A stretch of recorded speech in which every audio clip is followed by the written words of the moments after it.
That's in a quorum call. Mr. President, I ask unanimous consent that the quorum call be lifted. Without objection. Mr. President, on October 23rd, a genocidal militia called the Rapid Support Forces, also known as the RSF, entered the city of El Fasher in the Darfur region of Sudan. Countless reports describe how they murdered men and boys and raped women and girls. Credible reports indicated that RSF fighters entered a maternity hospital and slaughtered 460 people, doctors, nurses, patients, and their loved ones. They turned the city into a killing field, going house to house, rounding up people to torture and murder because of their ethnicity. RSF forces entered a shelter for displaced people near Al Fasher University and raped at least 25 women at gunpoint. Over 100,000 survivors have fled the city, making it out, trying to take the roads, but the RSF has targeted those who try to escape. The massacre has been so brutal and so bloody, we can see it from space. The Yale Humanitarian Research Lab has flagged satellite photos that appear to show incidents of mass killings with dozens of unarmed people lying dead and sand stained with blood. In late October, the same Yale lab was told that more than 10,000 people were killed in 3 days. Human rights groups also report that hundreds of unaccompanied children, some carrying babies, have fled El Fasher to other Sudanese towns seeking to escape the violence. Mr. President, sadly, we've seen this story before because the RSF have a horrible history and lineage. They are part of what is known as the Janjaweed militias, who committed genocide in Darfur 20 years ago. And they want to continue the Janjaweed's genocidal mission of eliminating other ethnic groups. I do want to salute the journalists and human rights analysts who are working to expose these terrible truths.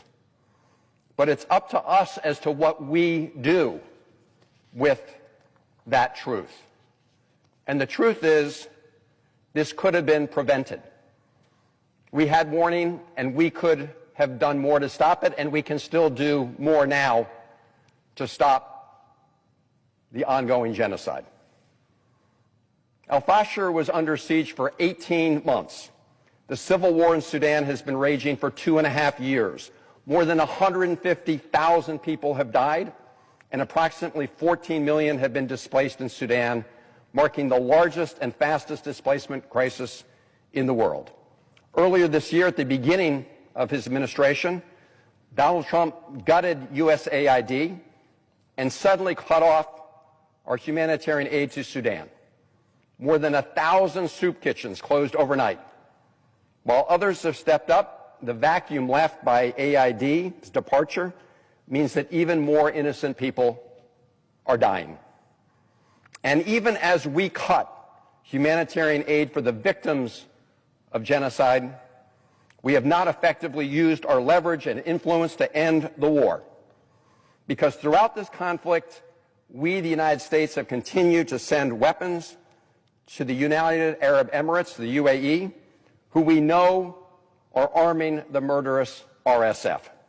Report after report from the United Nations, human rights organizations, and journalists have provided evidence that the UAE is doing this. In fact, Mr. President, in January of this year, the Biden administration confirmed to me directly that the UAE was providing material support to the RSF, even though the UAE had assured the United States that it wasn't and that it wouldn't.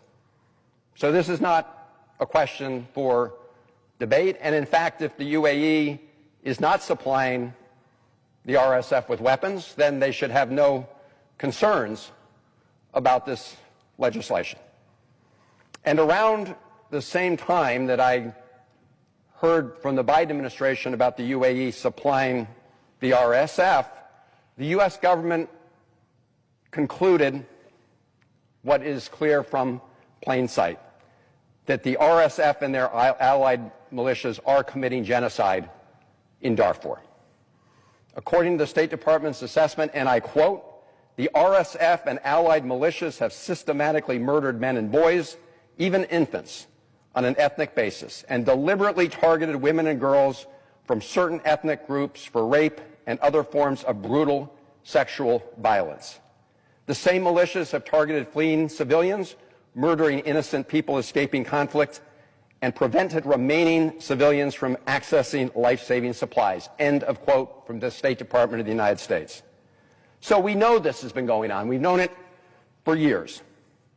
And the Trump administration has reiterated the finding by the Biden administration and State Department that the RSF is engaged in genocide in Darfur. Mr. President, we are not helpless.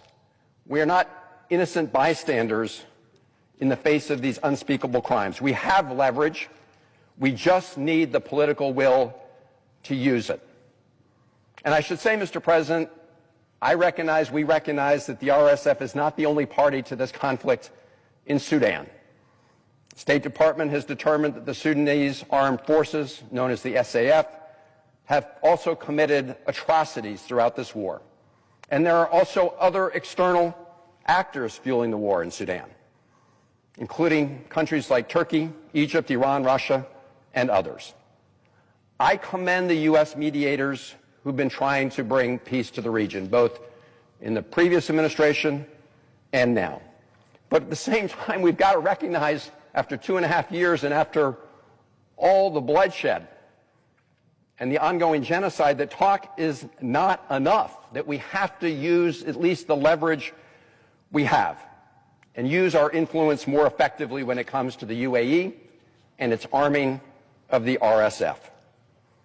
I would gladly work with my colleagues across the aisle to say that the United States should not be supplying U.S. military assistance to any country that is fueling the ongoing war and genocide. But surely we can agree that we should begin by not providing weapons to a country that is in turn fueling a genocide, what we've determined is a genocide in Darfur. And I should say, Mr. President, that Secretary Rubio, during his confirmation hearing for Secretary of State, was asked about this very issue. And here's what he said, and I quote, "We need to raise the fact that they," referring to the UAE, "are openly supporting an entity that is carrying out a genocide," end quote. That was Secretary Rubio nominee.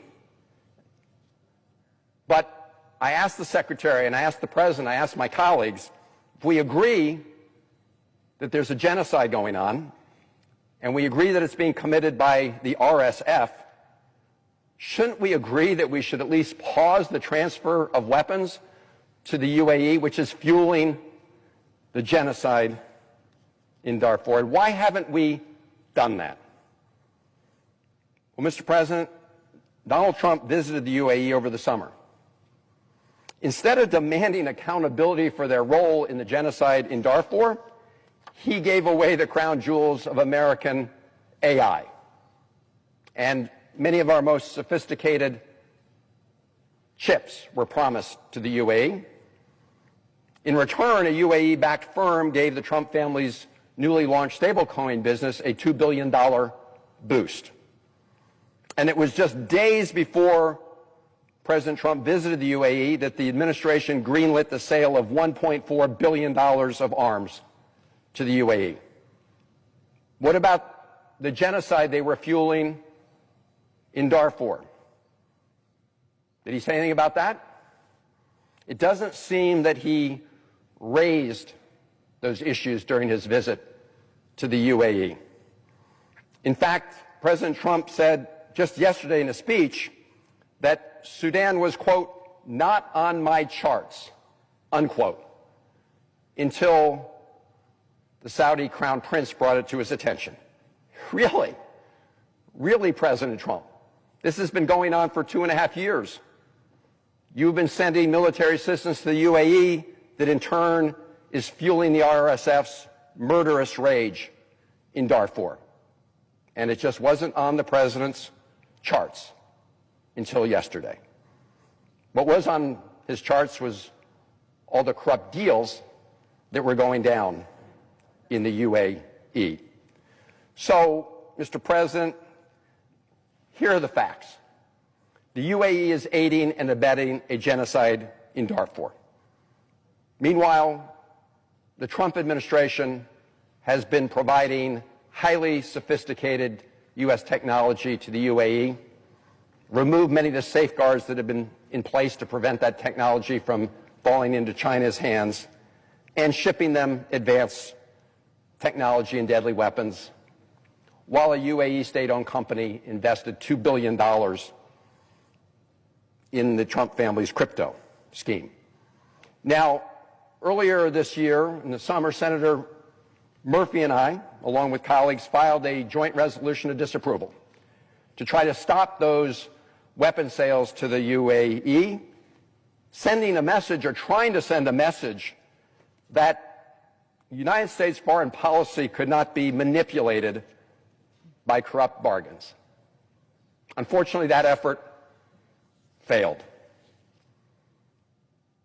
Mr. President, if we want to stop the ongoing horrors in Sudan, we need to begin by applying our leverage and stop the UAE from funneling weapons to the RSF.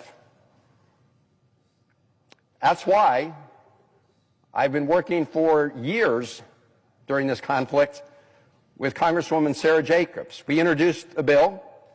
It's called the Stand Up for Sudan Act. It would prohibit the United States from selling weapons to the UAE until the President certifies that the UAE is not arming the RSF. So if the UAE is really not doing this, they shouldn't have to worry about it because President Trump won't make that certification.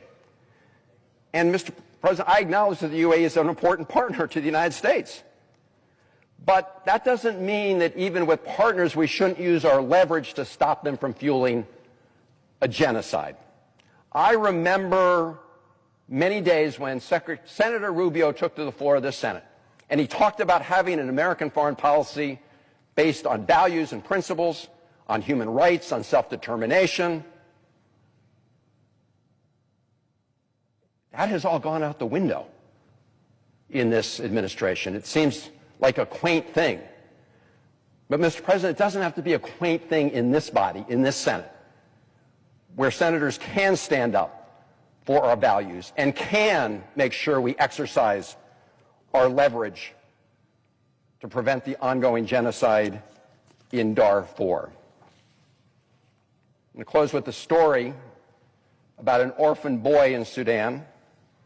He told the Norwegian Refugee Council in the New York Times that, quote, his parents and siblings were killed in a strike as they tried to flee El Fasher. On a broken foot, he wandered alone to the northern gates of the city until others who were fleeing put him on a truck to another city. Then he told reporters, quote, now I'm here alone. At night, I find places where people gather and sleep on the ground near them. I hope someone helps me. Mr. President, that boy needs our help. Thousands of innocent people need our help. And for goodness sakes, we could take one small step to exercise just some of our influence to end the ongoing genocide in Darfur. And that is by adopting the resolution that Congresswoman Jacobs and I have put forward. So, Mr. President, I ask unanimous consent that the Committee on Foreign Relations be discharged from further consideration of S-935 and the Senate proceed to its immediate consideration. Further, that the bill be considered read a third time and passed, and the motion to reconsider be considered made and laid upon the table. Is there objection?